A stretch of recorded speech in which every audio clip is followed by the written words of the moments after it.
Very good morning friends. तो जो कि हम ज्योग्राफी का चैप्टर पढ़ा रहे थे, जो हम आपको चैप्टर्स ज्योग्राफी का एनसीईआरटी क्लास 6 का पढ़ा रहे थे, उसी चैप्टर को हम आगे रिकंटिन्यू करते हैं। इसके पहले मैंने 2 वीडियो बना रखी है ऑलरेडी, आप उस वीडियो को देखिएगा जा करके। उसके पहले मैं रिकॉल करा देती हूँ कि मैंने उसमें क्या क्या पढ़ाया था। तो मैंने उसमें आपको सोलर सिस्टम के बारे में पढ़ाया था, मैंने आपको कॉन्स्टलेशन के बारे में पढ़ाया था, जिसे हम हिंदी में कहते हैं सौर मंडल, नक्षत्र मंडल। और मैंने आपको प्लैनेट्स में, स्टार्स में, मेट्रॉइड्स में आपको मैंने डिफरेंशिएट करना बताया था। मैंने आपको अर्सा मेसर बताया था, जो नक्षत्र मंडल का ही एक भाग है। अब मैं एक बार फिर से रिकॉल ये कराती हूँ कि सोलर सिस्टम क्या होता है, सौर मंडल क्या होता है। तो सौर मंडल वो एक एरिया होता है जहाँ पे सौर मंडल, पहले तो आप सोलर सिस्टम, सौर मंडल सोचिए। सोलर, सन से आप, एस है सन, इसका जो हेड होता है वो सन होता है, मुखिया जो होता है वो सूरज होता है, सूर्य होता है। तो इसमें वह एरिया जहाँ पे सूरज होगा, आपके 8 प्लैनेट्स होंगे, आपके 8 ग्रह होंगे, जहाँ पे एस्ट्रॉइड्स होंगे, मेटेरॉइड्स होंगे और धूमकेतु वगैरह होंगे, ये आपका सोलर सिस्टम कहलाता है। और इसके अगर हम दूसरी तरफ देखें तो नक्षत्र मंडल भी आपका ये है रात के टाइम पे जहाँ पे जितने भी तारों, जहाँ भी आप तारे देखते हैं, जो भी तारों की आकृतियां बनती हैं, जिसमें आपका अर्शा मेजर आता है, जो मैंने आपको पढ़ाया कल, वो सारा चीज आपका नक्षत्र मंडल कहलाता है, वो कॉन्स्टलेशन कहलाता है। ठीक है, अब हम थोड़ा सा आते हैं इस पे, तो मैंने आपको ये बता दिया। अब मैं आती हूँ आकाशगंगा पे। आकाशगंगा क्या होती है, मिल्की वे क्या होता है।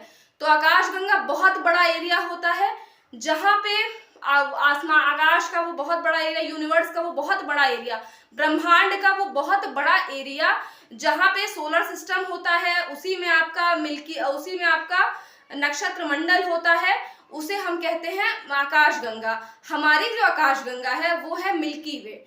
कौन सी आकाशगंगा है हमारी? मिल्की वे है। तो आपको समझ में आया, इसका मतलब मिल्की वे बहुत बड़ा होगा। उसके बाद सोलर, आपका उसी में सोलर सिस्टम आएगा, सौर मंडल आएगा, उसी में आपका नक्षत्र मंडल आएगा। ठीक है, बिल्कुल। अब इसके बाद हम आते हैं ब्रह्मांड पे, यूनिवर्स पे। यूनिवर्स क्या है, तो आप ये समझ लीजिए, यूनिवर्स सबसे बड़ा पार्ट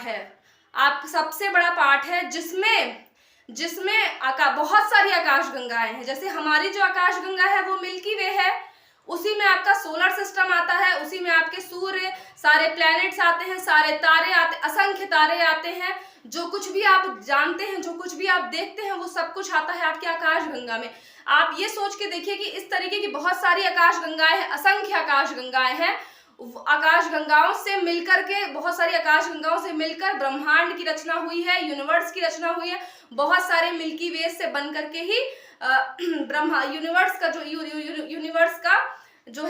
यूनिवर्स जो है वो कंप्लीट हुआ है। तो आप एक तरह से एग्जांपल मान लीजिए, कोई फैमिली का बहुत बड़ा, जो कोई आपके ग्रैंड पेरेंट्स होते हैं, दादा मान लीजिए, आपके सबसे बड़े जो दादा हैं आपके, वो आप मान लीजिए ब्रह्मांड हो गया, वो यूनिवर्स है। उसके बाद आपके पापा होंगे, पापा को आप मान लीजिए आप आकाशगंगा, मिल्की वे के बाद उनके जो बच्चे होंगे वो होंगे आपके सोलर सिस्टम, उनके बच्चे होंगे सोलर सिस्टम, नक्षत्र मंडल। और उसमें ही आपका सोचिए एक पृथ्वी, आपका जो एक ग्रह है वो है जिसपे हम सब रहते हैं। तो ज्योग्राफी बहुत ही इंटरेस्टिंग सब्जेक्ट है, इसीलिए मैं बोलती हूँ इसको बहुत ही फील करके पढ़ने के लिए, इसको बहुत ही फील से आप पढ़िए और इसमें बहुत इंटरेस्ट आएगा। और इसको आप पढ़ेंगे तो आपको मेरे इस वीडियो में आपको सारी चीजें क्लियर करने की मैं कोशिश करूंगी। तो चलिए, मैंने जैसे आपको बताया, तो आज का जो हमारा टॉपिक है वो सोलर सिस्टम है, कि सोलर सिस्टम कैसे है, और ग्रहों के बारे में। ठीक है, तो जैसा कि मैंने आपको बताया कि सोलर सिस्टम जो होता है, उसका जो हेड होता है वो सन होता है। और हमारे पास 8 प्लैनेट्स है। पहले हमारे पास 9 प्लैनेट थे, लेकिन अब हमारे पास 8 प्लैनेट है। ठीक है, तो आप ये देखिए, ये तो सबको पता है, सूर्य बीच में सूर्य है। उसके बाद ये जो है यहाँ, ये वाला जो आपका, उसके बाद आपके 8 प्लैनेट्स हैं। ठीक है, 8 प्लैनेट्स को मैं धीरे धीरे करके आपको क्लासिफिकेशन बताऊंगी, आपको कैसे क्या होता है, उनकी क्या प्रॉपर्टीज है। पहले हम नाम देखते हैं। जो सन के जो बाद है वो क्या है आपका, तो वो आपका है बुध ग्रह। हिंदी में कहते हैं हम बुध, और इंग्लिश में हम उसे बोलते हैं मरकरी।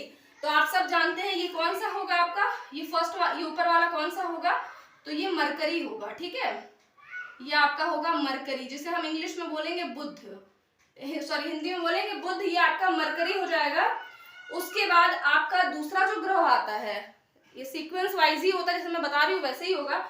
दूसरा जो ग्रह आता है उसे हम हिंदी में कहते हैं शुक्र ग्रह, लेकिन हम उसे इंग्लिश में कहते हैं विनस।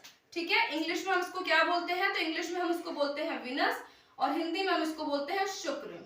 ठीक है, ये हो गया फर्स्ट आपका मरकरी, सेकंड आपका विनस। थर्ड जो आपका होता है वो हमारा पृथ्वी होता है, हमारी धरती माँ होती है, तो इंग्लिश में हम इसको बोलते हैं अर्थ।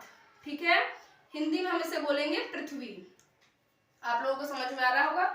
उसके बाद चौथा जो इसके सीक्वेंस में जो ग्रह होता है ये होता है आपका मंगल, मार्स, इसे हम बोलते हैं मार्स और इसको हिंदी में कहते हैं मंगल, इसको हिंदी में कहते हैं मंगल ग्रह। ठीक है, उसके बाद अब ये आप देख सकते हैं, ये आप लोगों के मन में आ रहा होगा कि ये बीच में स्पेस क्यों छूटा हुआ है। तो ये जो छोटे छोटे जो आप देख रहे हैं इन्हें हम बोलेंगे, ये आपके एस्ट्रॉइड्स हैं। ये क्या है आपके, तो ये आपके एस्ट्रॉइड्स हैं जिसे हम कहते हैं क्षुद्र ग्रह। ठीक है, जिसे हम कहते हैं क्षुद्र ग्रह। ये जो क्षुद्र ग्रह होते हैं ये प्लेनेट का ही एक भाग होते हैं। प्लेनेट कौन से, तो 8 प्लेनेट है, 1 2 3 4 5 6 7 8 प्लेनेट होते हैं। इन्हीं 8 प्लेनेट का जो छोटे छोटे जो क्षुद्र ग्रह होते हैं, जो एस्ट्रॉइड्स होते हैं, ये उनके पार्ट होते हैं। जब बहुत प्राचीन, बहुत समय पहले जब विस्फोट हुआ था तो ये उससे टूट करके अलग हो गए थे। ऐसे ही ऐसा ही हमारे जो भूगोलवेत्ता हैं, जो हमारे वैज्ञानिक, जो हमारे साइंटिस्ट वो बताते हैं कि ये प्लैनेट्स के ही भाग हैं, ये प्लैनेट से बहुत पहले अलग हो गए थे, तो हम इन्हें बोलते हैं एस्ट्रॉइड्स। और ये मंगल ग्रह और यहाँ वाला जो ग्रह है आपका, इसे हम बोलेंगे जुपिटर। इसको पहले मैं एक बार लिख देती हूँ, ये आपका हो जाएगा जुपिटर। जुपिटर जिसे हम इंग्लिश में कहते हैं, हिंदी में कहते हैं बृहस्पति। ठीक है, बृहस्पति है इसको। तो ये देखिए आप कि ये वाला जो ग्रह है जुपिटर, ये है आपका मार्स। इसके बीच में काफी स्पेस छूटी हुई है, तो उस जगह पे क्या होता है, उस जगह पे आपके एस्ट्रॉइड्स होते हैं। ठीक है, उस जगह पे ही एस्ट्रॉइड जो है वो होते हैं।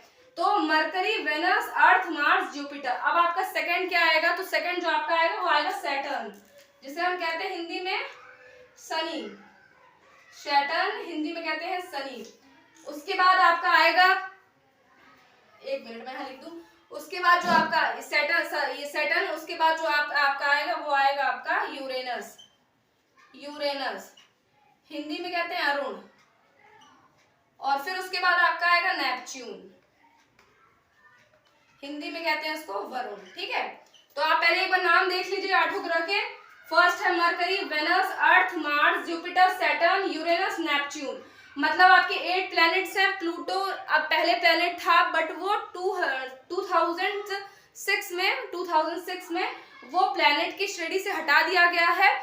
उसे हम प्लैनेट में हम उसे नहीं पढ़ते हैं। तो हमारे पास 8 प्लैनेट है। अब मैंने आपको बताया कि मंगल और जुपिटर, मतलब मंगल और बृहस्पति, मार्स और जुपिटर के बीच में जो स्पेस खाली है, यहीं पे आपके जो छोटे छोटे हैं ये एस्ट्रॉइड्स होते हैं, इन्हें हम बोलते हैं क्षुद्र ग्रह।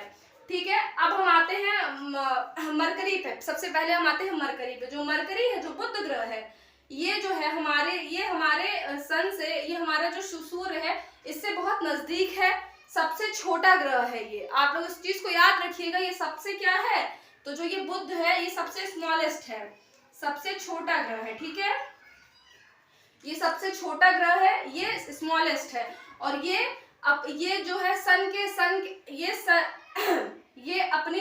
ये सन का जो चक्कर लगाता है ये 88 डेज में लगाता है। मतलब ये सन का चक्कर 88 दिनों में लगाता है और ये खुद में 59 डेज में अपनी धुरी पे नाचता है। मतलब ये अपने एक्सिस पे रोटेट होता है 59 डेज में, और ये सन के चारों ओर रोटेशन कंप्लीट करता है अपनी 88 डेज में। ठीक है, ये सबसे सूर्य से सबसे नजदीक का ग्रह है, सबसे छोटा भी ग्रह है, और इसे हम सबसे ठंडा ग्रह भी कहते हैं। तो हम इसे लिख सकते हैं कूलेस्ट प्लैनेट।